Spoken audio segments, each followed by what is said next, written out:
Members of the General Assembly, ladies and gentlemen, the occasion is piled high with difficulty, and we must rise with the occasion. We must think anew and act anew. We must think anew and act anew. Abraham Lincoln. 2 years ago, our first budget address began with these same words. Though it's taken us 2 years to get here, the events of recent weeks make clear that together, Democrats and Republicans are now thinking anew. For the first time, legislators from both parties are standing together to say that Illinois must have structural change to grow our economy, create good jobs in every part of our state. That budgets must be truly balanced for the long term, and that to achieve balanced budgets, changes must be made to fix our broken system. On this, we all now agree, and that is real progress. Thank you.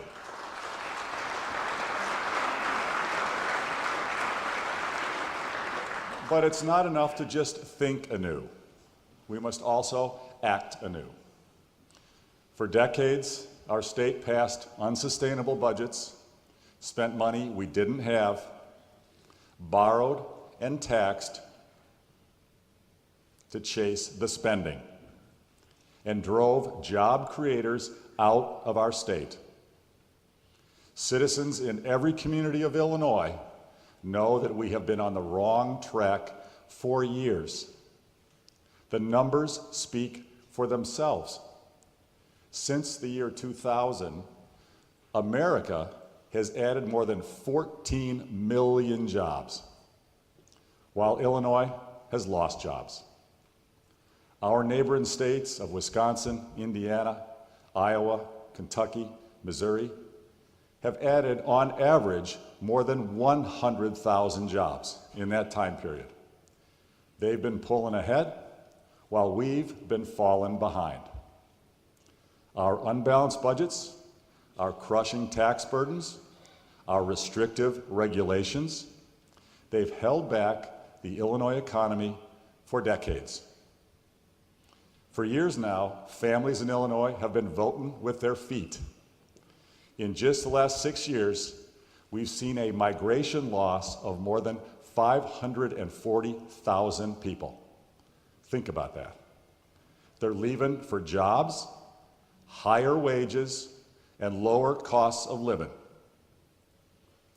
If we had the right policies, if we'd made changes to fix our broken system, if we had just grown our economy at the national average since 2000, we'd have 650,000 more jobs than we have in Illinois today. Think about that. Let me repeat that for emphasis. If Illinois were more competitive, if we had just grown Illinois' economy like an average state, today we would have 650,000 more jobs here.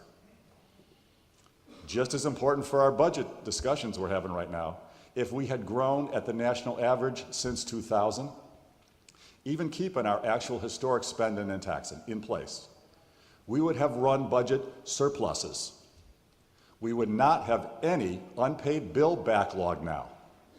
And today, we would have $8.5 billion more in cash to put into our schools, into our human services, and to reduce our tax rates.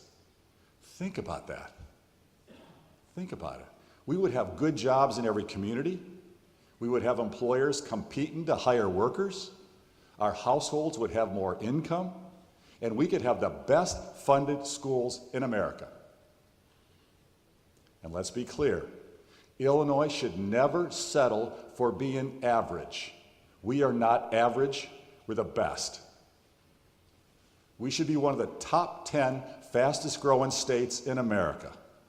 We have the best people. We have the best location. We have the best agriculture. We have the best transportation. We are the heart of America. We have every reason to thrive. We can do this together. It's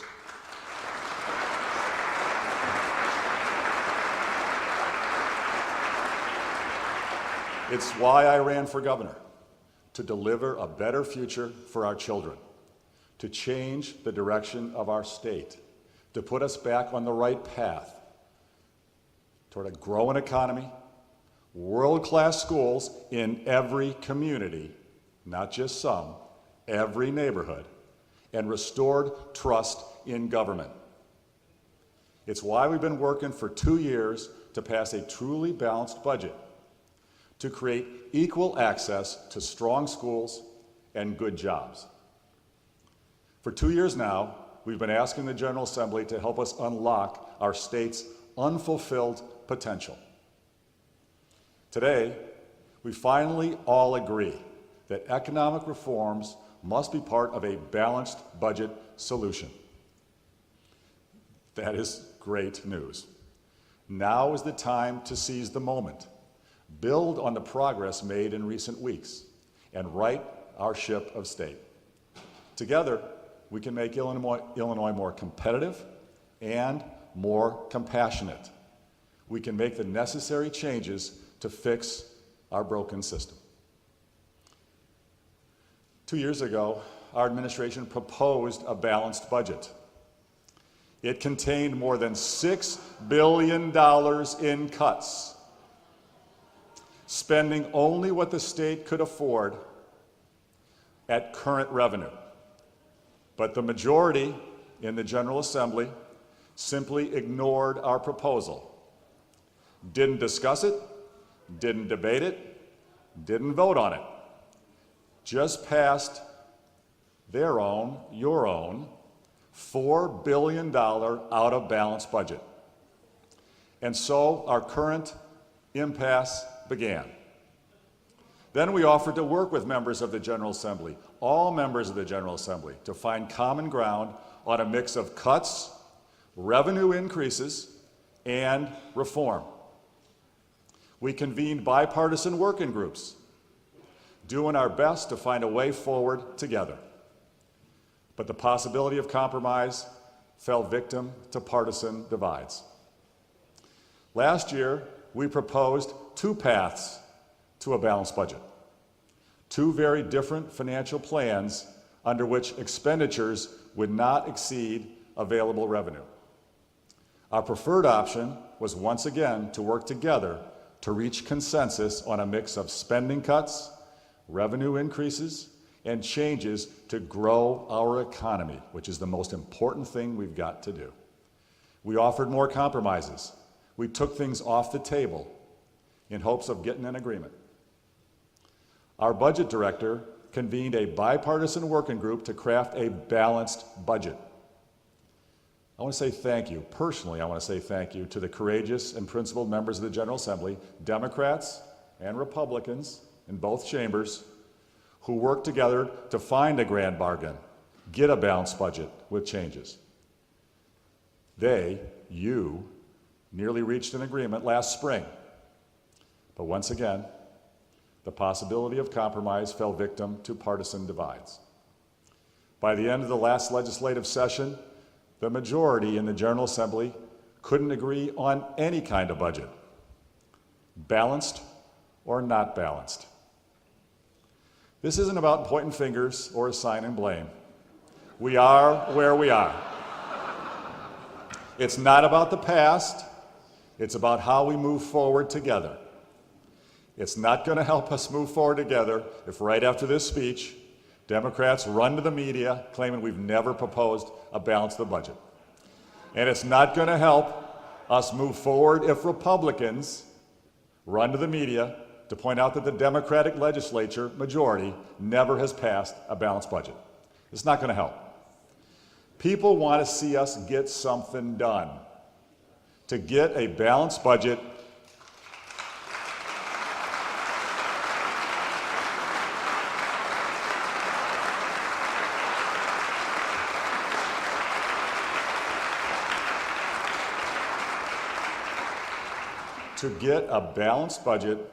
that changes our broken system, to grow more jobs and better support our schools so they're the best in America in every community. So today, we're here once again with our hand outstretched. Some people argue we should just cut our way out of our budget problems. Others believe we should simply raise taxes and declare the budget crisis solved. But we can't tax our way to prosperity.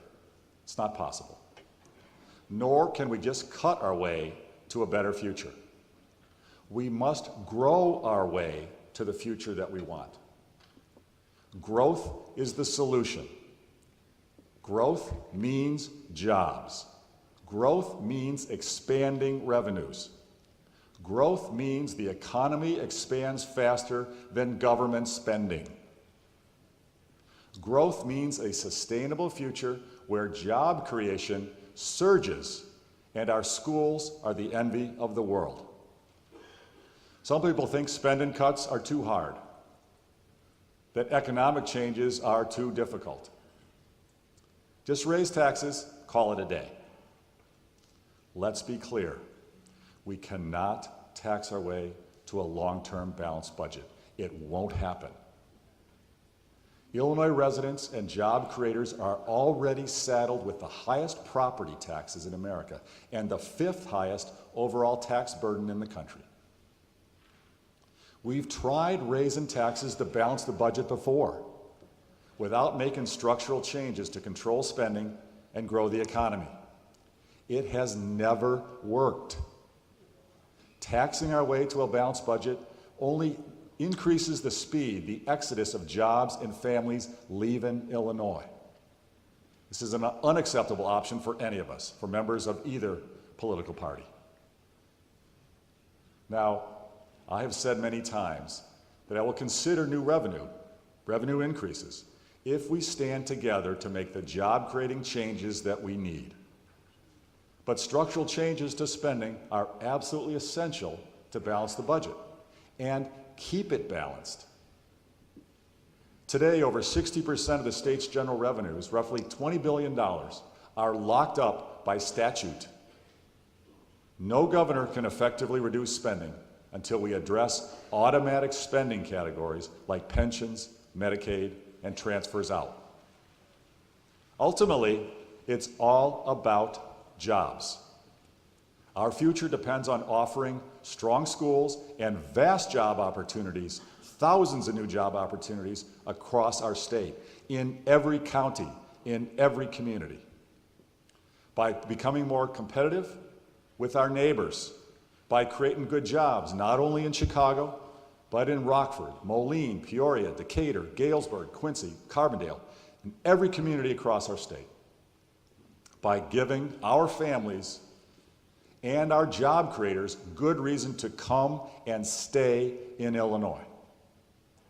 If we do those things, if we grow our economy, if we become more competitive, more attractive, Illinois will see immediate results. And I've talked to dozens of firms that want to come here. They would love to come here if we change our direction. Our state will be a destination for families and employers from across the country and around the world.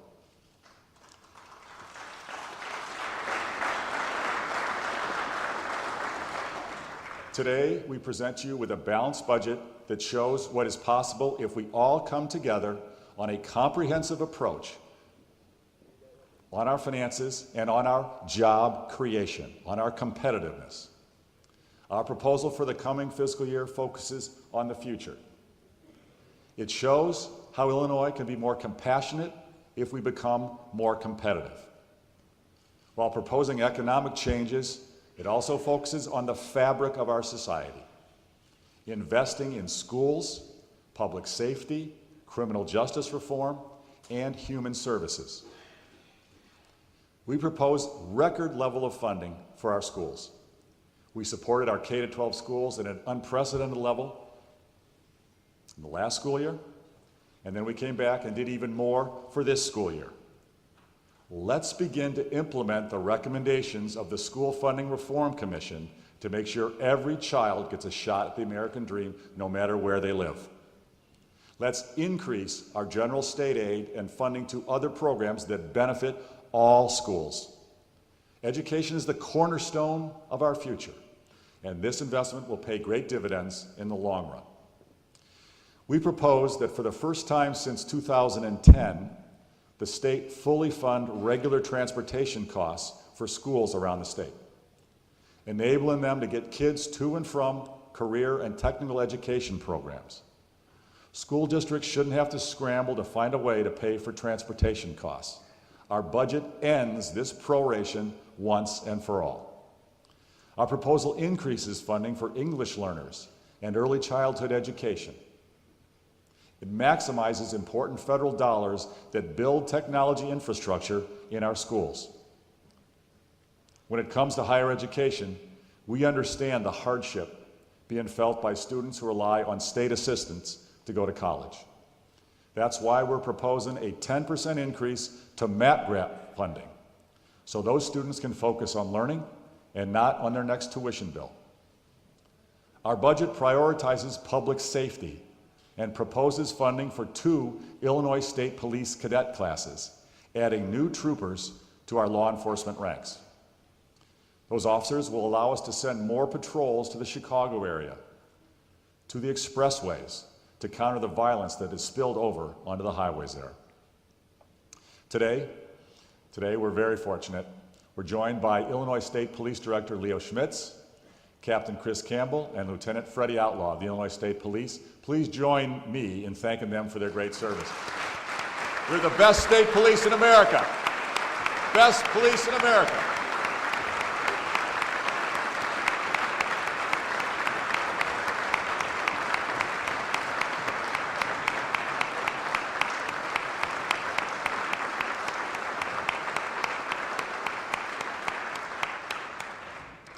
We owe the wonderful police officers of Illinois every support, every confidence.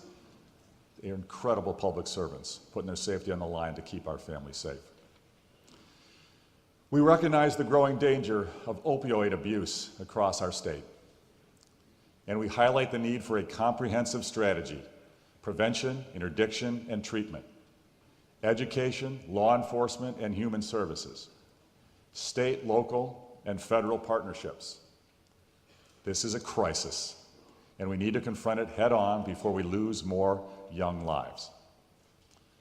We look to build upon our recent accomplishments in criminal justice reform that we've done together on a bipartisan basis, and thank you for that.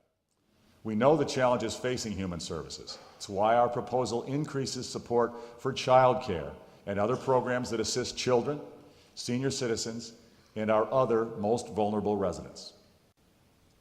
We continue to support our efforts to reduce children's exposure to lead in paint and drinking water, and financially support those efforts. We recommend full funding for home visiting and early intervention programs. We propose a continued transformation of the Department of Children and Family Services by hiring additional employees to work solely on child protection and compliance monitoring of programs. And we look to strengthen services for the men and women who've put their lives on the line for our nation by delivering startup funding for a new Illinois Veterans Home in Chicago. Our transportation network is one of Illinois' greatest assets, and it is a primary reason why job creators choose to make our state home. This year, we propose increasing the road program at the Illinois Department of Transportation by $200 million, so that we can continue to be a leader in moving people and products throughout America, and reinforce the message that Illinois is a great place to invest and expand.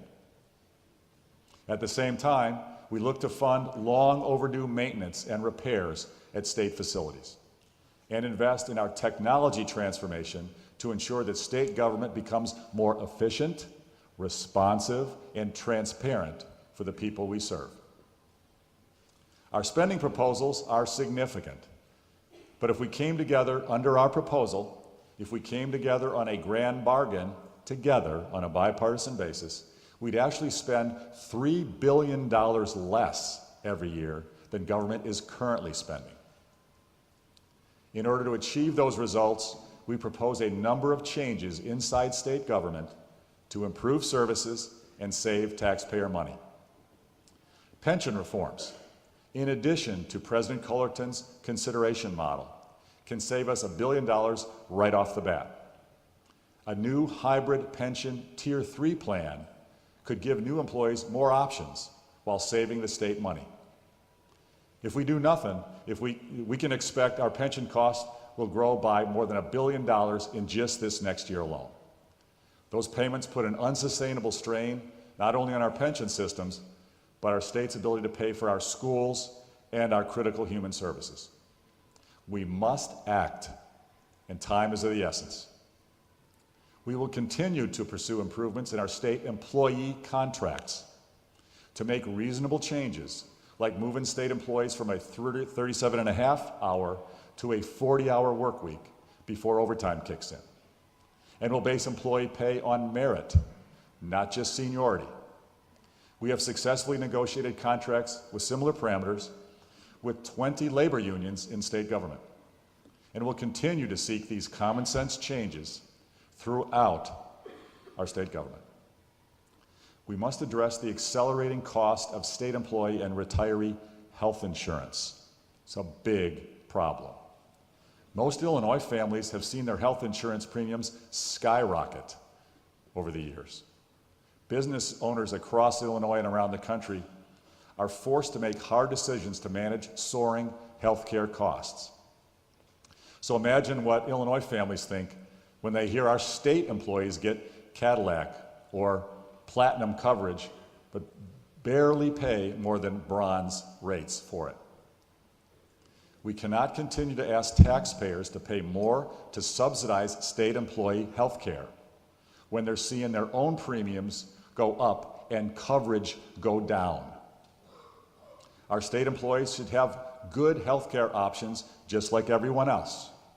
It is reasonable that they pay for those options in line with everyone else, with the taxpaying families across Illinois. Bringing the state employee health insurance program more in line with the private sector would save our state more than $500 million. There are other opportunities for budget savings. We need to cut the red tape in how the state buys goods and services. It's time to implement best practices and take advantage of cooperative purchasing opportunities to ensure taxpayers get the biggest bang for their buck. Procurement reform could save us hundreds of millions of dollars next year alone. Together, we can move forward. We must move forward with selling the James R. Thompson Center. The JRTC occupies an entire city block of prime real estate in the Chicago Loop, and for years, the state has failed to properly maintain the building.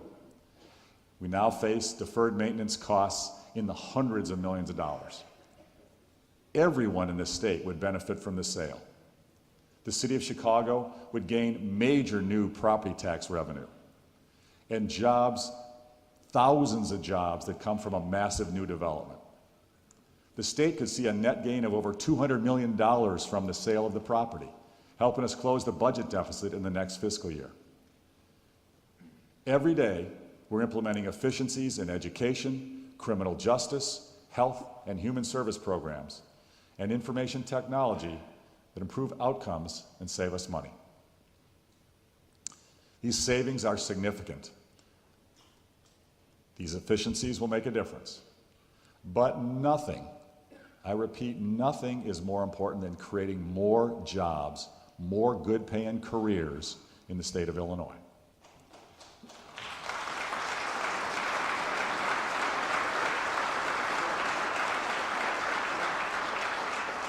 We've made our top priority clear from the very beginning: driving real change to move the needle on job creation in our state. The only way to keep budgets balanced in the future is to ensure economic growth outpaces growth in government spending. Together, let's look at each regulation that we have, at every law we pass, and ask ourselves a simple question: how does this impact job creators? Is the benefit of this rule worth the cost in lost jobs? That's the essential question that can guide our decisions here in this chamber, in our government, every day. Job creators and relocation firms tell us that rooting out fraud and abuse from the workers' compensation system and getting our highest in the country property taxes under control are two of the most important ways to make Illinois more competitive, more attractive for job creators. Very high workers' comp insurance costs in the private sector continue to drive businesses out of our state. And in the public sector, in government, high workers' comp costs contribute to higher property taxes. Changes are necessary to attract employers, create new jobs, and save taxpayers money. We will never stop working to get term limits and redistricting on the ballot in Illinois, to send a message to job creators across the country that our state is doing things differently than we have in the past. These changes are necessary to producing long-term balanced budgets and long-term financial stability. They are the items that can ensure Illinois not only survives, but thrives for generations to come. As we've said many times, there's no one single bullet, no one single must-have for our administration. But for the future of our state, change must be real, not just a newspaper headline. Senate President Cullerton, Leader Radonio, and Senate lawmakers have shown tremendous leadership in bringing all parties together to find common ground on a combination of spending cuts, new revenue, and changes that will create jobs and ensure long-term balanced budget. Thank you for that. Standing here 3 weeks ago, I encouraged you to keep working, to never give up. And you've done just that. The people of Illinois owe you a debt of gratitude for your persistence to try to get a compromise done. We've made a point of letting the Senate move forward, trying not to disrupt the momentum, disrupt the process. But I'd like to take a few minutes now, today, to help guide the negotiations to a place where Democrats and Republicans hopefully can reach agreement very soon. And I can affirm my support for the package. First and foremost, the final result must be a good deal for taxpayers and job creators. A grand bargain that fully, truly balances the budget once and for all and really moves the needle when it comes to job creation. A good deal for taxpayers lays the foundation for balanced budgets for years to come. The budget must truly balance by the end of fiscal year 2018. And it must balance in a way that doesn't send us right back into deficit a few years from now. That means a hard cap on spending, a real cap on spending that forces state government to live within its means, balance the budget, and pay off the state's debt.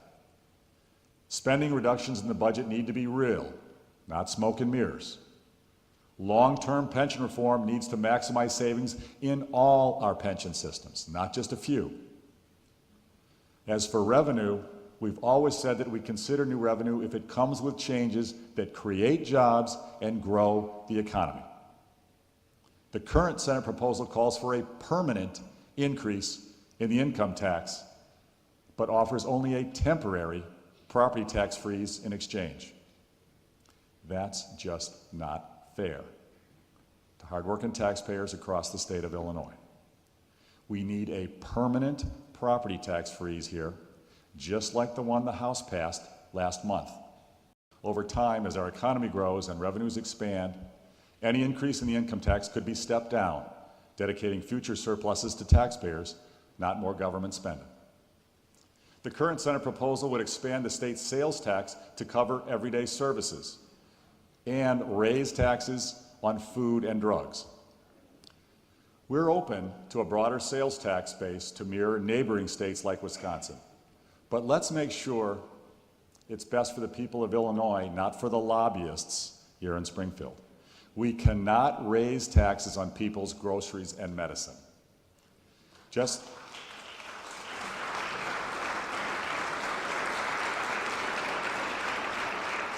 Just as we cannot tax people's retirement income. We can find a way to balance the budget without hurting low-income families and fixed-income seniors. We must all support raising the earned income tax credit to help low-income families.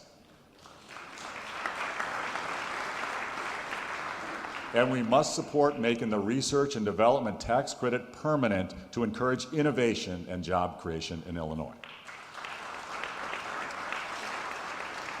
Most importantly, a good deal for taxpayers comes with economic and regulatory changes that are significant enough for job creators to get excited about the future of Illinois. Term limits get job creators excited. Passing term limits, and you should ask them, I have. Passing term limits is one of the most important things we can do to send a positive recruiting message to job creators. It's a new day in Illinois. We've turned the corner.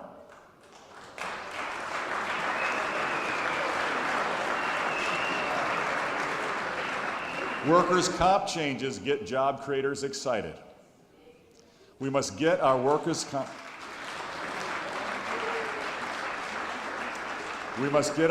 compensation costs in line with other states.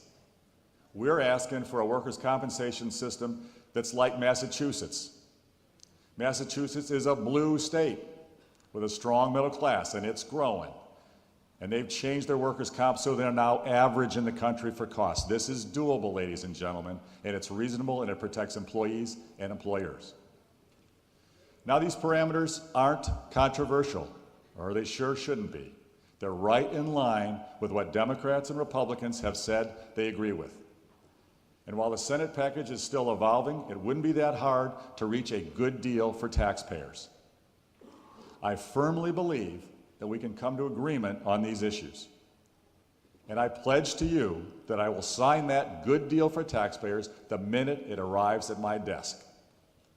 This is now a question of political will. I know I'm willing. I hope you are too. As we discussed last month, Illinois faces incredible challenges. But those challenges also provide unprecedented opportunity for a better future. We are at a crossroads. If we work together and make the right decisions now, the potential of our state is unlimited. Let's put Illinois back on the road to prosperity. Let's do what we were sent here to do. Thank you. God bless you. Thank you for your public service. God bless our great state of Illinois. And may God continue to bless the United States of America. Thank you.